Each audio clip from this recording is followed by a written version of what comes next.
Unified Government Action laban sa mga organized crimes sa bansa at pag-aresto sa 4 na foreign nationals na sangkot di umano sa Pogo scams ang ating tatalakayin kasama si Police Lieutenant Colonel Michelle Olaivar, Media Affairs Relation Officer ng Presidential Anti-Organized Crime Commission or PAO. Colonel, magandang tanghali po. Magandang tanghali din po, Yusek. Colonel, sa panawagan para sa mas mahigpit at mas mabilis na unified government action laban sa mga organized crimes sa bansa, ano-ano po ang mga konkretong hakbang na agad ipapatupad ng PAOK upang maisara ang tinatawag na institutional gaps na sinasamantala ng mga organized crime groups? Opo, Yusek, no? Gaya nga po nung aming latest na operation last February 18, pinapakita po dito yung maigting na koordinasyon po ng ating law enforcement agencies, hindi lang ho lokal, pati international, para swift po yung action natin laban ho dito sa mga scam hub operator. Opo. So, kung maikwento ko lang po, Yusek, so nung February 18 po, dalawa po actually yung ating operation, magkahiwalay ho. Isa ho sa Angeles, Pampanga, isa naman ho dito lang sa Makati. Yung pong sa Pampanga, ito po yung nabanggit nyo kanina, may kaugnayan po dun sa pag-aresto natin sa 4 na personalidad. 3 po doon ay Japanese citizen, isa naman ay Chinese national po na hinihinalang sangkot sa telecommunications fraud, online gaming, and kidnap for ransom schemes na link po siya sa Pogo scam operation po sa Pampanga. Yung pangalawang operation naman po natin, kinandak naman ho bandang 9 o'clock ng gabi. Same day, February 18, sa may Malugay Street po, dito sa Barangay Bel Air, Makati. Against po ito kay isang Mr. Yu Wanju. Fugitive po siya ng Republic of Korea sa salang fraud po na may 10 taon na imprisonment. So, nung natanggap po natin yung information from both embassies, so agaran po nagkaroon ng coordination meeting to assess po yung information na binigay. Actually, yung sa paghuli ho natin doon sa Japanese, lang ho yun, after 2 days, so ikinasa na yung joint law enforcement operation. So, ganun ho ka-swift yung action po ng pamahalaan. Okay. Colonel, sa pagrepaso naman ng Serious and Organized Crime Threat Assessment o SOCTA 2022-2024, ano-ano po yung mga nakita natin pangunahing pagbabago o bagong trends sa operasyon ng organized at transnational crime na nakita kumpara sa mga nakaraang assessment? Sorry, sir. Mahina lang, sir. Yes, Colonel, yung sa ginawa po nating pagrepaso ng Serious and Organized Crime Threat Assessment o SOCTA 2022-2024, ano-ano po yung mga pangunahing pagbabago o bagong trend sa operasyon ng organized at transnational crime na nakita po ninyo kumpara sa mga nakaraang assessment na ginawa? Ngayon ho, naging mas sophisticated po na po sila, and nakita po natin na malawak talaga yung itong mga organized crime na ito. Hindi, although based ho sila dito, meron ho silang kaugnayan naman po sa labas ng bansa. Gaya nga po itong si Mr. Yu Wanju, mag-isa lang po siya na nahuli natin, na andito po siya sa Pilipinas. Pero po, according po doon sa report na natanggap natin, si Yu Wanju po ay natagpo siya na principal mastermind po ng sophisticated po na communication-based fraud. And isa lang po siya sa mastermind, and 75, more or less 75 victims na po.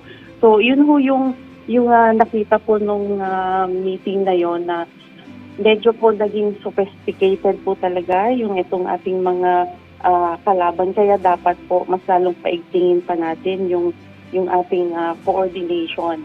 Hindi lang ho dito sa atin, yung agencies concerned, but we need to have a strong partnership po sa ating law enforcement partners. Okay. Colonel, no, sa ibang usapin naman po, no, tungkol po dun sa joint operation po sa Angeles City para mahuli po yung 4 na foreign national scams na sangkot di umano sa Pogo scams. Ito po raw ay isang warrantless arrest alinsunod sa Rules of Criminal Procedure at Omnibus Rules ng Bureau of Immigration.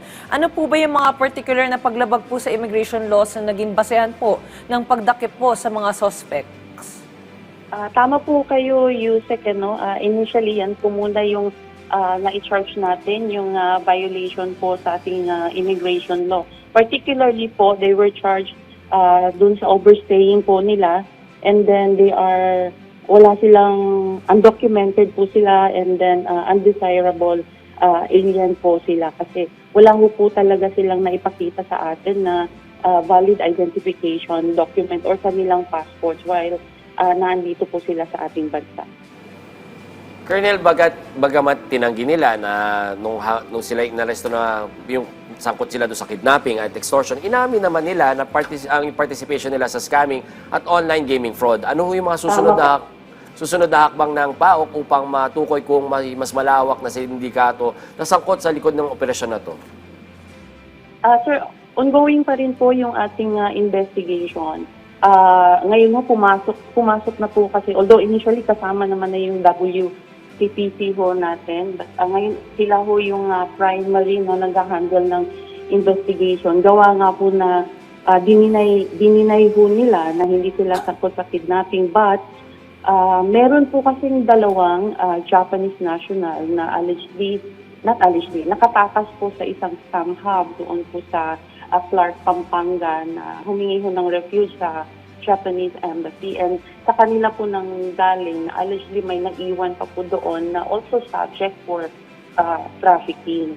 So, although may denial po sila, but based po dun sa initial investigation, meron po sila, aside from the immigration laws, meron pa po silang ibang krimen po na kumbaga makakasuhan pa po. Nga lang inaayos pa po yung mga nagkakalapad po tayo ng ebidensya to really link them to that crime.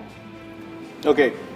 Colonel, sa tingin niyo po ba, sa inyo pong assessment, at nabanggit niyo po na karamihan or majority sa mga nahuhuli natin suspect ay galing sa ibang bansa.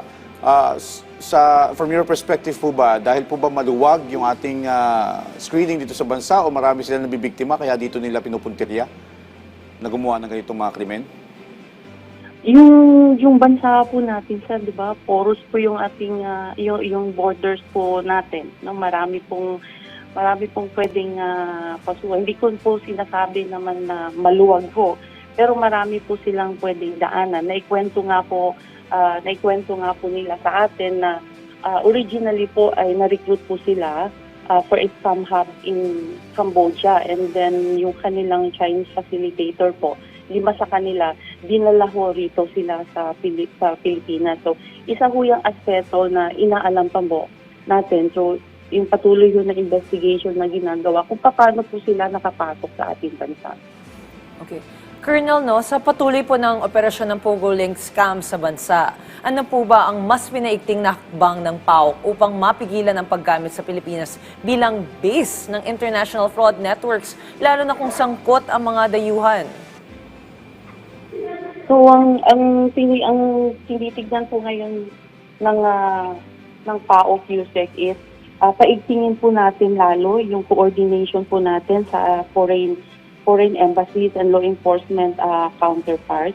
And then another whole is yung paigtingin din po yung koordinasyon ng ating Bureau of Immigration, kami ng PAOK, ng PNP, to include yung WCPC para ma-refine po namin yung joint protocols for monitoring itong mga locations po ng high-risk location po ng gaming hub. Ang pinaka-goal po natin dito is ma-institutionalize po yung yung regular joint operations po natin. So, yan po yung way forward po ng PAOK. Colonel, sa objective naman na hindi lang hahabulin ang mga kriminal, kundi pipigilan sila makapasok, ano yung mga preventive mechanisms or policy reforms na kasulukuyang nire-rekomenda ho ng ating PAOK upang tuluyang mapahina ang operasyon ng mga organized crime network dito sa ating bansa? Okay po, nung February 9 lang po nagkaroon ng commission meeting po ang PAOK. So, yung tinignan po natin doon kung paano po mabigyan ng focus yung mga nakalistang crime na under monitoring ho ng PAOK. So, through that meeting po, nagkaroon po kami natin natawag na Focus 4 operations po. No? So from the 18 na nakalista ho na crime cluster po, nagkaroon ho kami ng 4 focus operations. So yung economic saboteur and then the anti-pogo operation. And then yung ito pong tinanong ni Yusek, this would fall under organized crime. No? And then yung number 4, corruption, para ho mabigyan ho talaga ng focus yung aming monitoring, and then also yung stronger coordination po natin sa yung concerned law enforcement agencies. Okay, Colonel, mensahe at paalala nyo na lang po sa ating mga kababayan para maiwasang mabiktima sila itong mga fraudulent activities, itong mga dayuhan.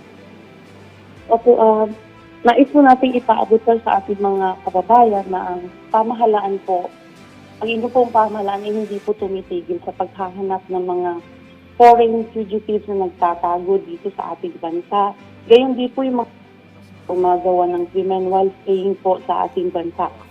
Ang inyo pong Presidential Anti-Organized Crime Commission will continue overseeing, coordinating, and leading operations po in combating organized crime. Mahalaga din po ang mga impormasyon na maaari nyo pong ipagbigay alam sa inyong commission because hindi po tayo agad-agad makakisilos kung wala naman po tayong information. So kung meron po kayo yan, mahalaga po na maibahagi niyo po yan sa amin, sa atin po, sa inyong gobyerno. And tayo po'y magtulungan at magkaisa at sama-sama po nating labanan ang organized crime sa ating bansa. Okay. Maraming salamat po. At maraming salamat po sa inyong oras, Police Lieutenant Colonel Michelle Olivar, Media Affairs Relation Officer ng Presidential Anti-Organized Crime Commission.